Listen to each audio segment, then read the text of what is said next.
আসসালামু আলাইকুম প্রিয় দর্শকগণ, আশা করি সবাই ভালো আছেন। আলহামদুলিল্লাহ, আজকের এই বিশেষ ভিডিওতে আমরা আলোচনা করব রমজান মাসের প্রথম 10 দিনের আমল ও করণীয় বিষয়গুলো নিয়ে।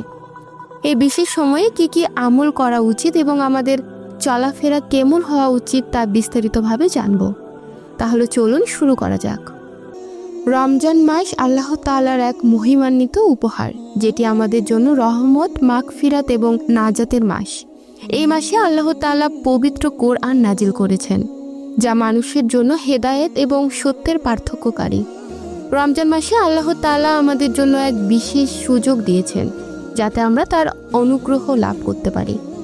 রমজানের প্রথম 10 দিনকে বলা হয় রহমতের 10 দিন।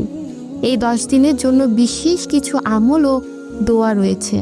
প্রথম 10 দিনে আল্লাহ বান্দার প্রতি রহমত নাজিল করেন, তাই এই সময়ে আমাদের উচিত কপটতা না করে এবং অন্যের দোষ ত্রুটি অনুসন্ধান না করে বেশি বেশি নেক আমল করা। কখনো পাপ কাজে লিপ্ত হওয়া যাবে না, বরং এই সময়টিতে পাপ কাজ থেকে বিরত থেকে আল্লাহর রহমত লাভ করার চেষ্টা করতে হবে।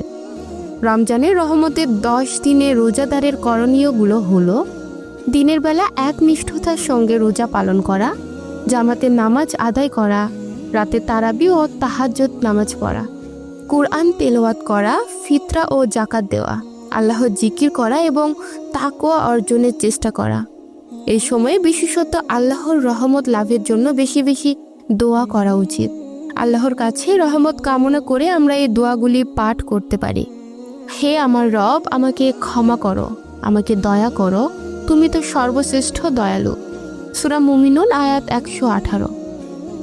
হে আমার প্রতিপালক, তুমি আমাদের পক্ষ থেকে রহমত দান করো এবং আমাদের কাজগুলো সঠিকভাবে পরিচালনা করার ব্যবস্থা করো। সূরা কাহফ আয়াত 10। আজকের মতো এই পর্যন্তই। দেখা হবে পরবর্তী ভিডিওতে।